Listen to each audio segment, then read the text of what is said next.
For Honor, where should I start? Where should I begin? I've been playing this game, I think, since the release, since 2017. Since it was released over 2 years now. I took a break this year from, I think, June to August from the game because I had no time, and this video is also like a little saying goodbye for me to the game, because now I won't have more time, and of personal reasons I have to stop playing the game. And yeah, I think I've been playing this game for over 2 years now, nearly 600 hours playing it. I had a lot of fun. It was a great game. This video footage you see now was before the break. I was mainly playing the Viking faction with the Berserker character. And as a personal target for me, it was always to reach the maximum reputation level. First, I think it was reputation 50, then 60, and the last what was available was reputation 70, and I reached it with the Berserker character. And I wasn't the best player. I think I was okay. I was a good player. I also had a lot of losses and defeats, and I lost a lot of duels and brawls, but I had a lot of fun in Dominion mode. And the next video footage you will see will be from after the break I took, and as you can see, after a break not playing this game regularly, you have definitely problems.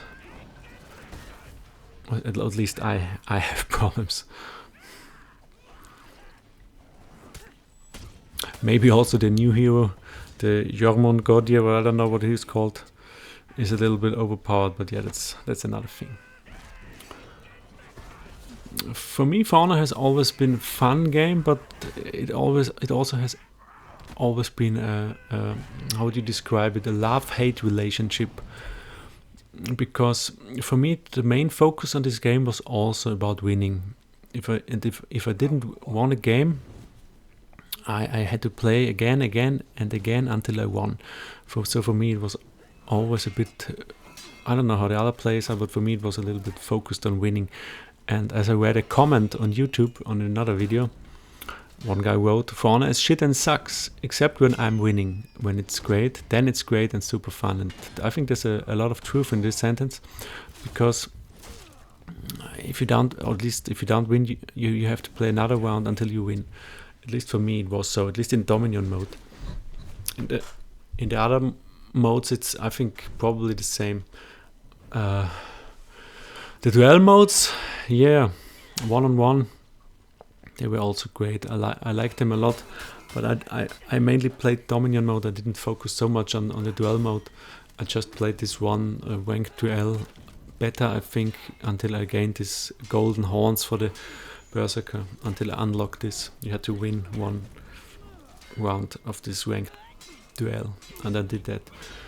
Yeah, but I think the duels are great because it's not like 4 guys smashing you or bashing you, or it's 3 versus 1 or 2 versus 1. It's a one-on-one, and you can really see if a character works, if you can block, if you can counter, if you can do counter attacks. It's really great. It's more about technique and stuff. And that's the great thing about it, I think, about For Honor, and that's the reason why so many people play it, because you can really develop a fighting style and invest a lot of time in it and be great and try to be the best and spend a lot of time in training and developing tactics and so on.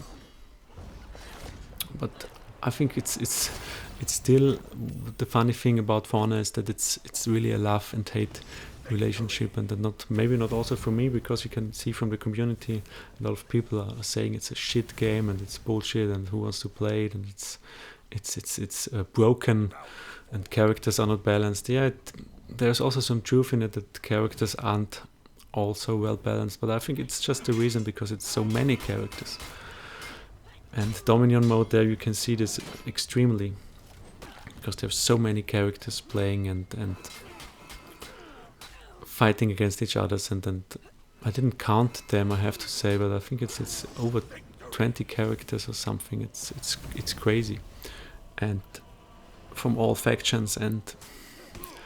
But still the game has something. So many people are still playing it, even after 2 years, and it also for me had something. The graphics are good, the fighting system is great, the soundtrack is great, the graphics, the maps, everything is well designed. But of course,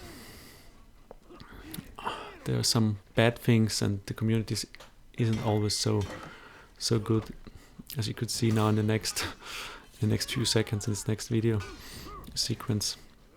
Fighting against the Centurion character, and I always wonder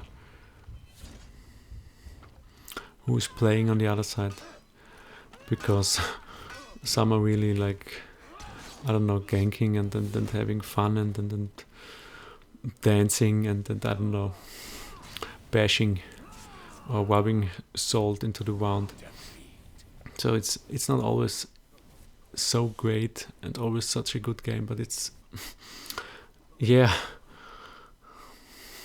it's still fun, and it has still been a great time. I think it's just for me a reason to say goodbye to this game, and how I liked it, and how I spent a lot of time and fortune not, but a lot of time and energy in it, and maybe this video is just for me, or also for you, a goodbye, and to say thank you, For Honor, for having a nice time, having a good time, but of course personal and time reasons, I really have to say goodbye to this game. It was great, it was fun. There were a lot of ups and downs, a lot of good times, bad times. Sometimes I think I played 15 rounds Dominion 4 versus 4 again and again because I didn't win, and if I didn't win a round I had to play again. It was like a bit crazy, yeah. For me the winning was also always on focus. If I didn't win a game, or if I didn't win a game, I had to play another one. It was another round. It was a little bit crazy for me. I didn't see this how could I describe it? I didn't see this in other games, because if I don't know, play ego shooter or something, or Battlefield or Doom or multiplayer modes, I don't have this. I just play it, respawn, do it again. If you're the second place, third place, I don't know, if 10 kills, 20 kills, I don't care. But in For Honor, it's always about winning. It wasn't important to be the best player or something, or have the most kills or most takedowns or most points, but it was always about winning. Dominion mode around, I always had to win. If I didn't win a game, I had to play again. That was a little bit crazy, yeah, I would say. But I still like the game, and it has something. That's the reason why so many people are playing, and you can develop great character tactics and maneuvers, and it really is a nice game. For Honor has been great. I had a lot of fun, but for me now it's time to say goodbye. And yeah, we could talk now about characters a lot, and which character is overpowered and which not, and yeah, that we could talk hours. I think hours and hours about characters and techniques, and which character is overpowered, which is. I think it's really just there are too many characters, and if you want to have a great balance, it's really hard to do that. Maybe the focus from Ubisoft is also on other games, and they don't focus on this game any more so often. But I think it was a great game. I had a lot of fun. I also had some times where I could throw the computer or the monitor out of the window, but yeah, I think that's also sometimes it is so. But for me, I have to say goodbye to For Honor. For me, it was also always a target to reach the maximum level, as I said before, for the Berserker, and I reached the reputation 70, and I did that. And this was my target I wanted to reach, and I did it, and now it's time to say goodbye, and I wish you a nice time of playing the game, and I hope you enjoy the game. If you're playing it, I don't want to say this is the best character or something. You can, everyone should decide what they want to play. I enjoyed the Viking faction the most.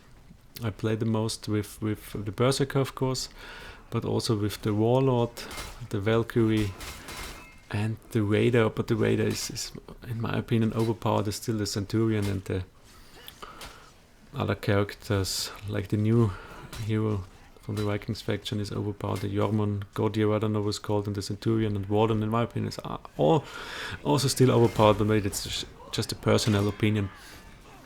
I can't say that for in general. Maybe I wasn't just that good, just a good player. And the War Tiger, of course, is also, in my opinion, really strong. But yeah, but there are a lot of characters, and as I said before, I think it's just hard to balance it, to really make a good balance in the game. A lot of other people are saying game is broken, the game is not fair, the game is broken, and so on and so on. And I think it's just hard, yeah. I think the Berserker was also, which I played before, was also really strong at the beginning. There was a time when I think before the first patches, where the Berserker was really strong with the Berserker feat and the fourth Berserker feat and the Sharping Blade feat. It was really strong. And if you still got Revenge or Revenge 2, you did so much damage and you could kill. I don't know. I think I don't have videos from this time, but I think it was 270 something at the beginning. I think you could kill four enemies like nothing. It was really, the Berserker was really strong. But yeah, I hope you guys enjoyed this video, and yeah, I wish you a nice time playing it. For me, it's time to say goodbye, and I hope you enjoy it, have fun. Maybe I will reinstall it on another day, maybe not. Maybe it's really over for me now. We will see if I have time in the future. Thanks for watching. Goodbye, guys.